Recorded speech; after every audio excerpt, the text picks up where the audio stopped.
Matthieu 16, 13 à 19. Bible à la colombe. Jésus, arrivé sur le territoire de Césarée de Philippe, posa cette question à ses disciples. « Au dire des gens, qui suis-je, moi, le Fils de l'homme ?» Ils répondirent, « Les uns disent Jean-Baptiste, d'autres Élie, d'autres Jérémie, ou l'un des prophètes. » « Mais vous, leur dit-il, qui dites-vous que je suis ?» Simon-Pierre répondit, « Tu es le Christ, le Fils du Dieu vivant. » Jésus reprit la parole et lui dit, « Tu es heureux, Simon, fils de Jonas, car ce ne sont pas la chair et le sang qui t'ont révélé cela, mais mon Père qui est dans les cieux. » Verset 18.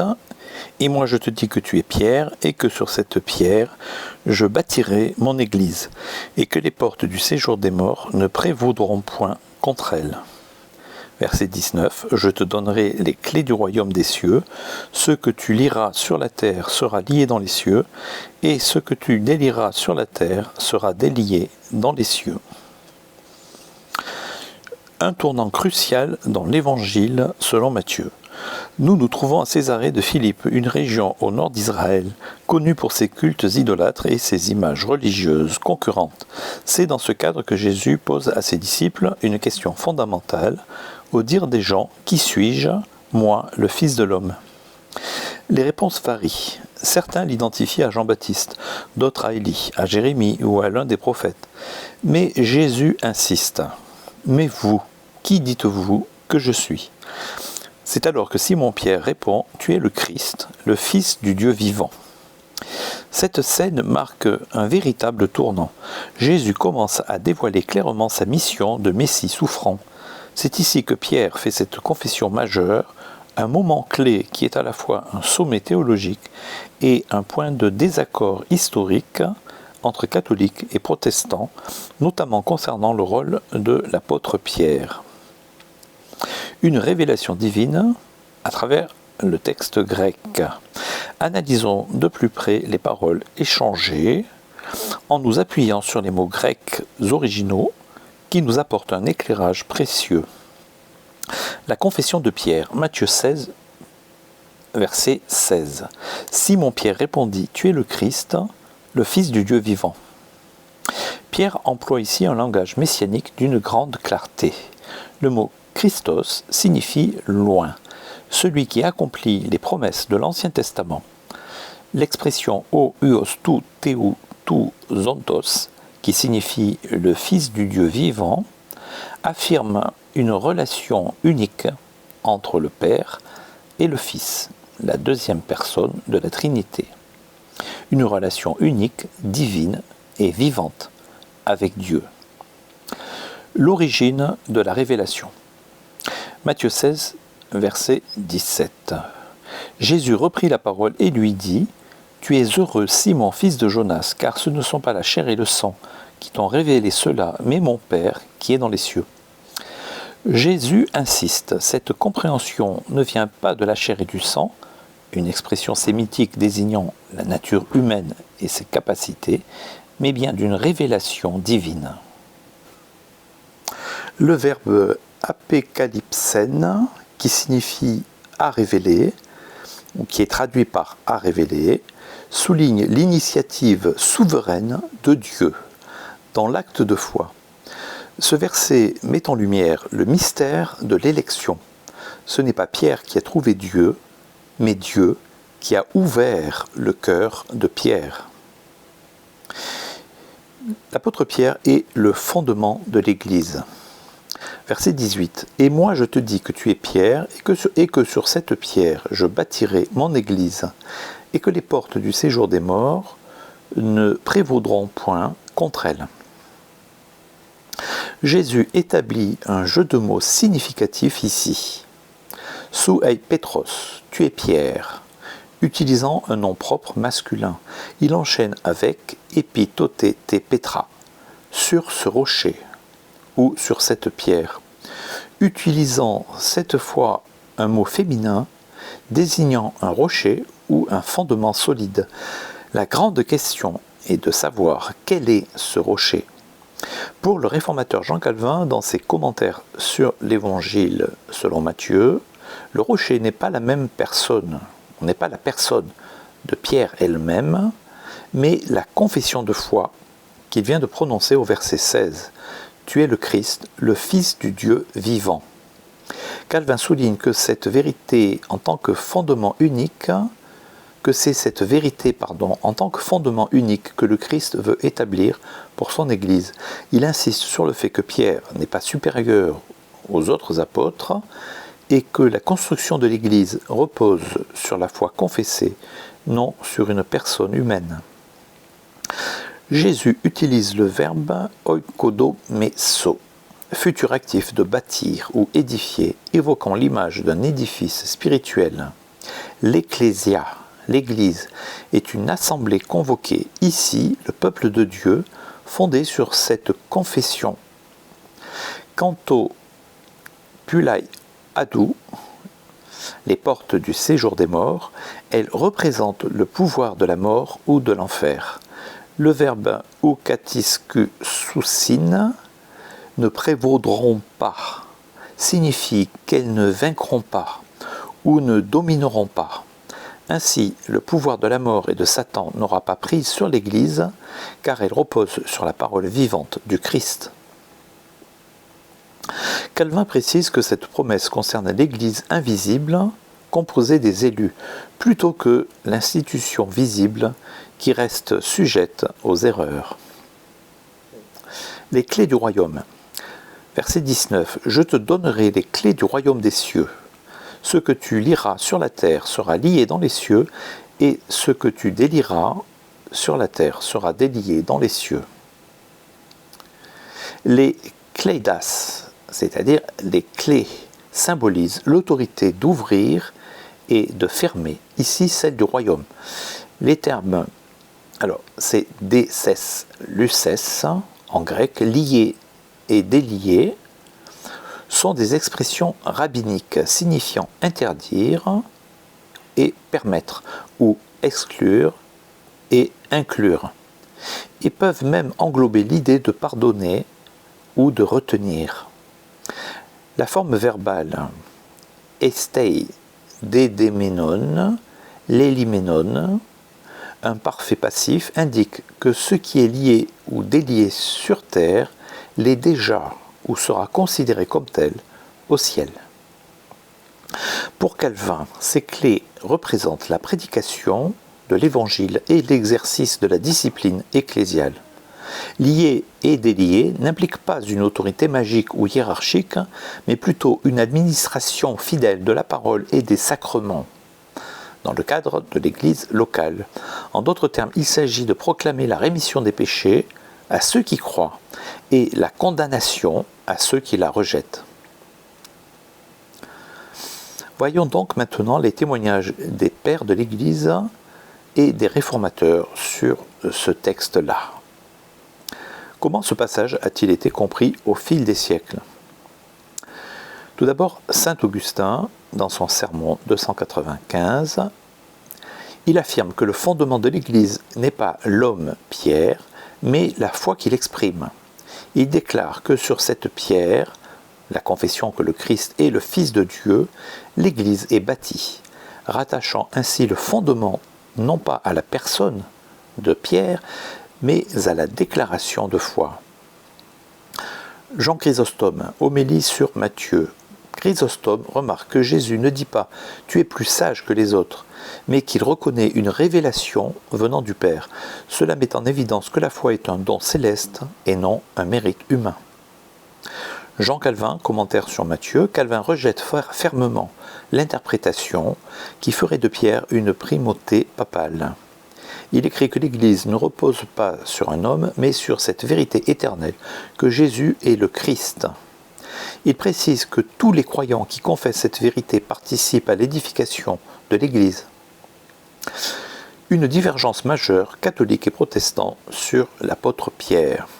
Ce passage est l'un des points de discorde majeurs entre ces deux grandes branches du christianisme.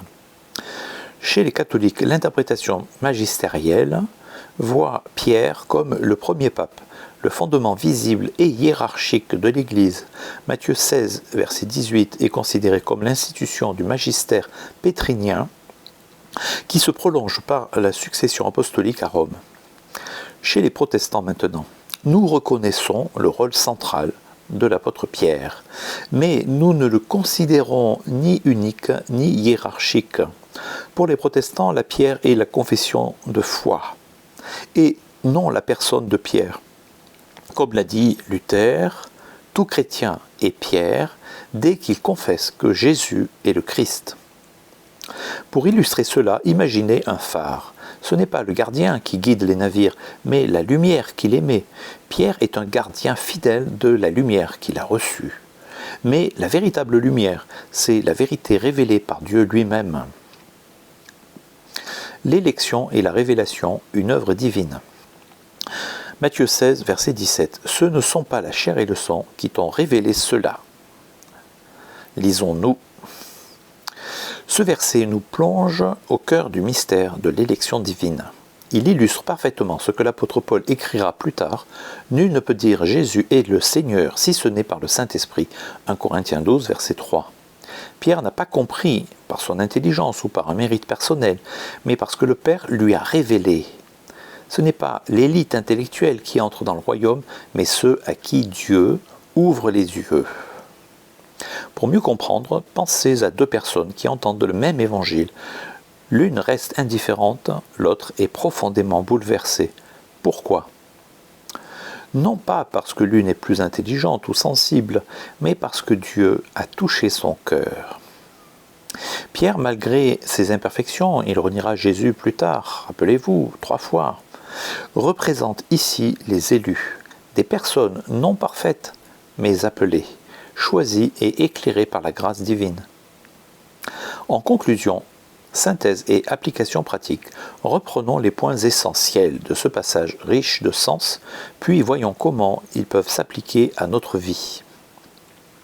Résumé de l'essentiel, Jésus pose la question cruciale « Qui suis-je » Pierre y répond par une confession inspirée directement du Père « Jésus est le Christ ».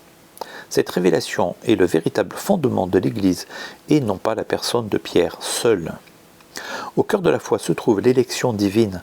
Dieu révèle sa vérité à qui il veut. L'autorité dans l'Église repose sur la confession fidèle du Christ et non sur un homme. Quelques pistes pour notre vie. Interrogez votre cœur. Qui est Jésus pour vous? Est-ce un simple savoir religieux ou une révélation qui transforme votre vie?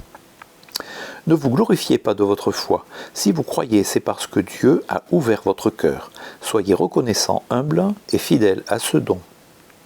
Soyez une pierre vivante. Confessez Jésus chaque jour, non seulement avec vos paroles, mais aussi et surtout par votre façon de vivre. Enfin, priez pour ceux à qui Dieu n'a pas encore révélé sa vérité. L'élection est un mystère, mais la mission de partager l'Évangile nous appartient à tous. Première annexe, l'apôtre Pierre et l'apôtre Paul dans la tradition réformée et dans la tradition catholique.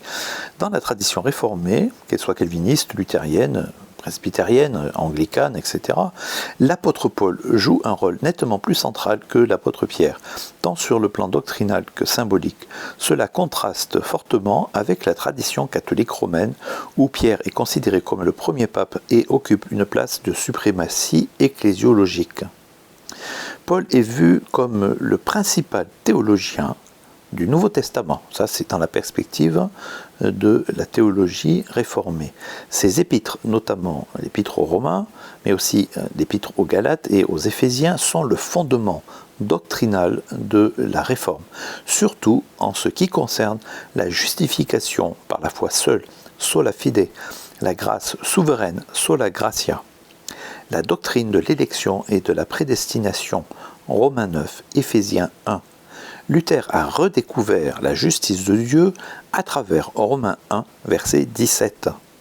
Calvin commente abondamment Paul et s'appuie sur lui pour développer sa théologie systématique. Paul est souvent vu comme l'archétype du prédicateur de l'Évangile, christocentrique, doctrinal, clair. Pierre est reconnu comme un apôtre clé, témoin de la résurrection, auteur de 2 épîtres inspirées. Il n'est cependant pas considéré comme supérieur aux autres apôtres. L'Église catholique, en revanche, voit en Pierre le chef des apôtres, le premier évêque de Rome, le fondateur du ministère pétrinien continué par les papes.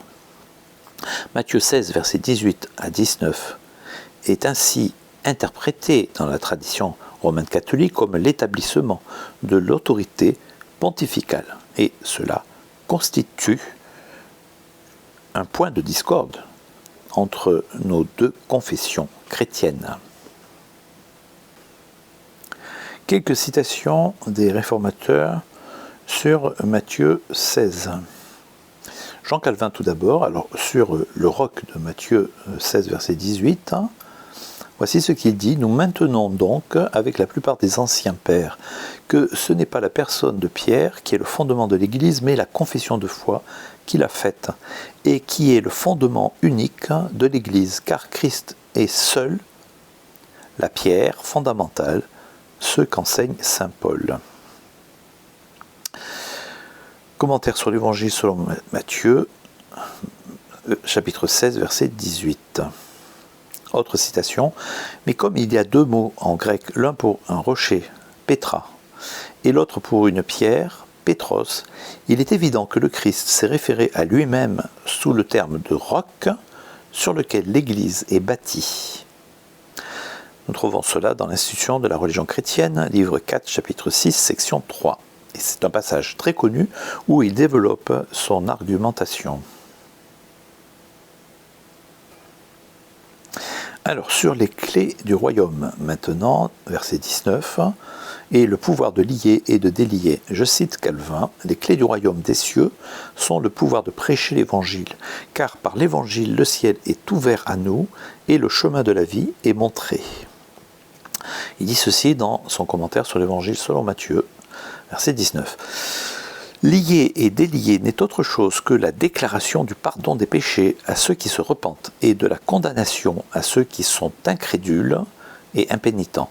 Ce pouvoir n'est pas arbitraire, mais lié à la règle de la parole. » Commentaire sur l'évangile selon Matthieu, verset 19.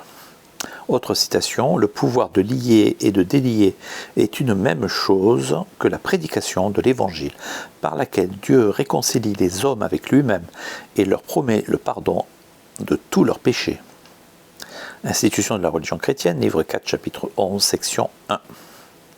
Martin Luther. Luther a également affirmé que le roc est la foi en Christ et non Pierre. Sur le roc, voici ce qu'il dit: « Si l'on veut construire une église, elle doit être bâtie sur une pierre. Cette pierre est le Christ, comme dit saint Paul en 1 Corinthiens 3, verset 11, car personne ne peut poser un autre fondement que celui qui a été posé, savoir Jésus-Christ. » Il dit ceci dans son sermon du 29 juin 1530, sur Matthieu 16, verset 13 à 19. Autre citation: « Quand le Christ dit « Tu es Pierre » et sur cette pierre », il ne parle pas de la personne de Pierre, mais de la confession de Pierre. Cette confession est la pierre. Il dit ceci dans ses œuvres, volume 38, page 556. Alors, sur les clés maintenant, les clés du royaume. Voici ce que dit Luther: « Les clés ne sont pas données à la personne de Pierre, mais à l'Église. Et c'est la fonction du ministère évangélique, prêché par le ministre, qui a les clés d'ouvrir le royaume des cieux par la proclamation du pardon des péchés et de le fermer par l'annonce de la condamnation à l'impie. » Fin de citation. Article de Smalcald, partie 3, article 4, du pouvoir et de la juridiction des évêques. Un document confessionnel luthérien où il expose ces points.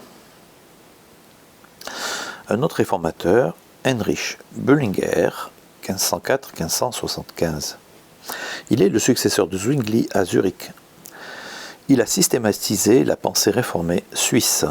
Alors, sur le roc et les clés, voici ce qu'il dit. « Nous confessons que le Seigneur, par ses paroles, a honoré Pierre et l'a distingué de la foule. mais que la pierre sur laquelle l'Église est bâtie n'est pas Pierre, mais la doctrine et la confession de Christ, car Christ seul est la vraie pierre angulaire et le fondement de l'Église. Confession helvétique postérieure 1566, chapitre 17 de l'Église de Christ. Il faut savoir que ce document est une confession de foi réformée majeure. La confession helvétique postérieure. Haute citation, les clés du royaume des cieux ne sont rien d'autre que le ministère de la parole et la puissance de lier et de délier. C'est l'autorité de déclarer le jugement de Dieu selon sa parole. Confession helvétique postérieure, chapitre 14 de l'office du ministre. Ces citations illustrent la convergence des principaux réformateurs sur l'interprétation de Matthieu 16, versets 13 à 19, rejetant l'exclusivité pétrinienne au profit de la centralité de Christ et de la parole de Dieu pour le fondement et l'autorité de l'Église. Alors, voyons donc maintenant les pères de l'Église sur le roc de Matthieu 16, verset 18. Il est important de noter que l'interprétation des pères de l'Église sur Matthieu 16, verset 18 n'est pas monolithique.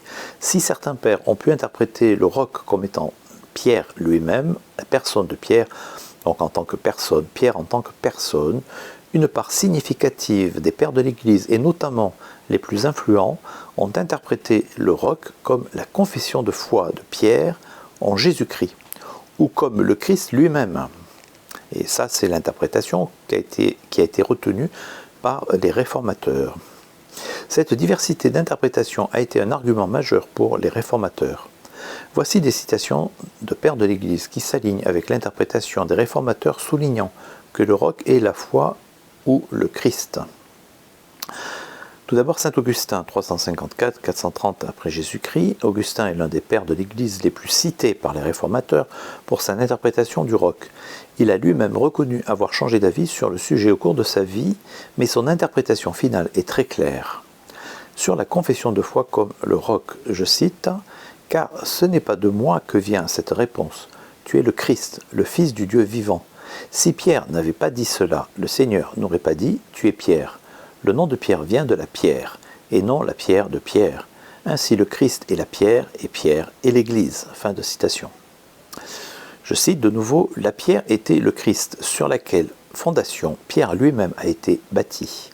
Car un autre fondement ne peut être posé, sinon celui qui est posé, qui est Jésus-Christ. L'Église donc, qui est fondée en Christ, a reçu de Christ les clés du royaume des cieux.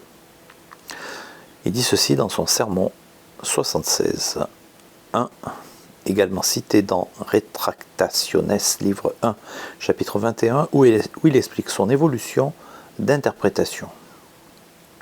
Sur le Christ comme le roc, je cite, « Sur cette pierre, dit-il, que tu as confessée, je bâtirai mon église. Sur toi, Pierre, non, mais sur cette pierre que tu as confessée. » Ça, c'est donc sermon 270. Un deuxième père de l'Église que j'affectionne particulièrement aussi, c'est saint Jean Chrysostome, 347-407 après Jésus-Christ.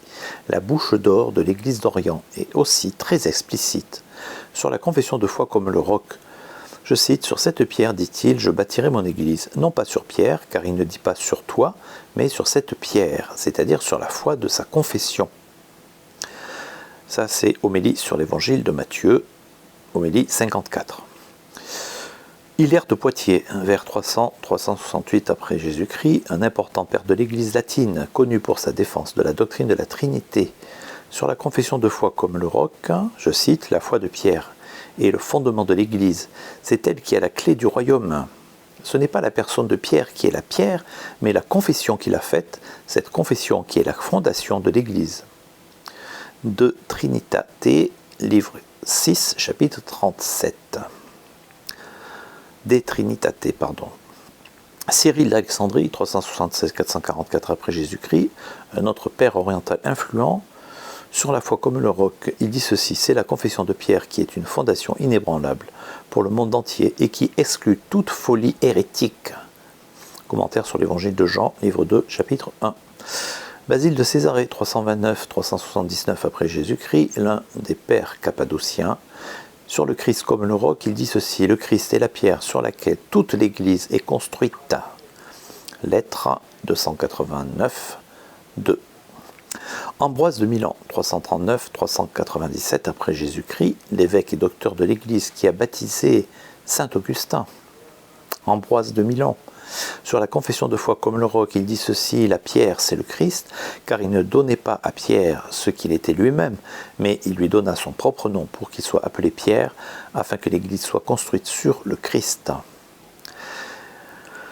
Ça, il le dit dans De Incarnationis Dominicae Sacramento, chapitre 4. En bref, ces citations démontrent qu'une tradition d'interprétation présente chez les pères de l'Église met en avant la confession de foi de Pierre ou le Christ lui-même comme le roc sur lequel l'Église est bâtie. Cette perspective a fortement influencé et validé l'interprétation des réformateurs, leur permettant d'affirmer que leur compréhension n'était pas une nouveauté, mais un retour à une compréhension ancienne et patristique du texte biblique. Alors j'en viens maintenant à la notion romaine catholique de vicaire du Christ. Que signifie-t-elle exactement ? Le mot vicaire vient du latin vicarius, qui signifie substitut, représentant. Ainsi, le vicaire du Christ est celui qui agit en son nom ou autorité sur la terre, en son absence visible. Dans le catholicisme romain, cela s'applique au pape, et au pape uniquement. Il est le vicaire du Christ sur terre, successeur de Saint Pierre.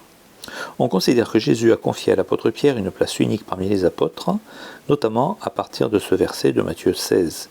Donc les versets plutôt versets 18 et 19. « Tu es Pierre, et sur cette pierre je bâtirai mon église, je te donnerai les clés du royaume des cieux, etc. » Que dit la tradition catholique exactement ?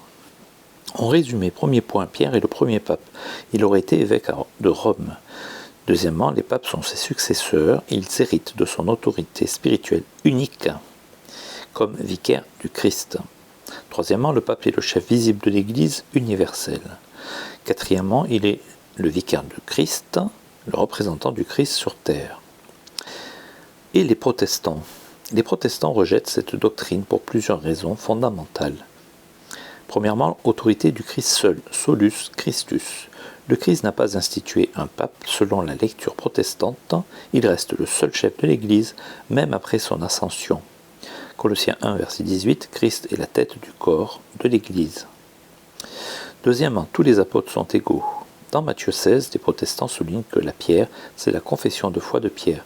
Tu es le Christ, le Fils du Dieu vivant, et non Pierre lui-même. Troisièmement, sacerdotalisme rejeté. Il n'y a pas de classe spéciale de chrétiens comme un clergé hiérarchique qui aurait autorité sur les autres. Tous les croyants sont prêtres, sacerdoce universel des croyants. Notez que sacerdoce universel ne signifie pas pastorat universel, n'est pas pasteur qui veut. Les pasteurs, dans l'exercice de leur fonction, font figure en quelque sorte de vicaire du Christ, de représentant du Christ au sein du peuple de Dieu, du peuple de l'Église. Et lorsqu'ils célèbrent le culte, notamment le dimanche. Quatrième et dernier point, la papauté n'a pas de fondement biblique clair. L'institution du pape, selon les protestants, est le fruit de l'histoire, pas d'un mandat apostolique divin. Il est néanmoins tout à fait possible de dire que l'apôtre Pierre est la première pierre qui a été posée à côté de la pierre d'angle, qui est Jésus-Christ, fondement inaliénable de l'Église véritable. Pierre, puis Paul, puis Jacques, Matthieu, etc., etc. Synthèse exégétique et implication de Matthieu 16, verset 18. La souveraineté de Jésus. C'est Jésus qui bâtit son Église. Il en est l'architecte et le propriétaire. Le rôle unique mais non exclusif de Pierre.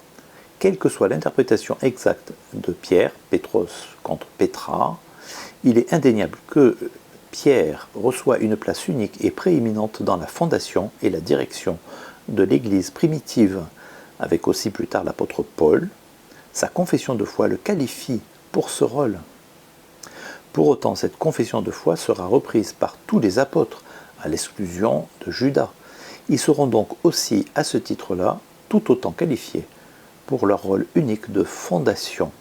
L'Église repose sur le fondement des apôtres, Jésus-Christ étant la pierre d'angle. Peut-on concevoir que la première pierre posée à côté de la pierre d'angle soit l'apôtre Pierre lui-même? Ce privilège serait donc chronologique et non pas absolu, comme le suggère l'ecclésiologie romaine catholique. L'indestructibilité de l'Église. La promesse finale assure la pérennité et la victoire de l'Église face à toute opposition, y compris les puissances de la mort et du mal. Cela confère une assurance divine à la mission de l'Église. La nature de la pierre, le débat demeure. S'agit-il de la personne de Pierre en tant que premier apôtre et chef, interprétation catholique, de sa confession de foi, interprétation protestante classique, ou de Jésus lui-même, révélé par la confession de Pierre, qui est une autre interprétation protestante? La plupart des exégètes modernes reconnaissent un lien étroit entre la personne de Pierre et sa confession. Pierre est désigné la pierre en vertu de sa foi et de son rôle divinement attribué. Le texte grec suggère une nuance qui permet ces différentes lectures, tout en affirmant l'importance fondamentale de l'apôtre Pierre dans l'histoire de l'Église. En conclusion, Matthieu 16, verset 18 est un pilier pour la compréhension de l'ecclésiologie et du rôle de Pierre. Le texte grec met en évidence un jeu de mots délibéré entre le nom de Pierre, Pétros, et le mot pour rocher, Pétra, soulignant la signification de la confession de Pierre et l'autorité qui lui est conférée par Jésus pour la construction de son Église éternelle. Autorité partagée avec tous les autres apôtres, et en particulier Saint Paul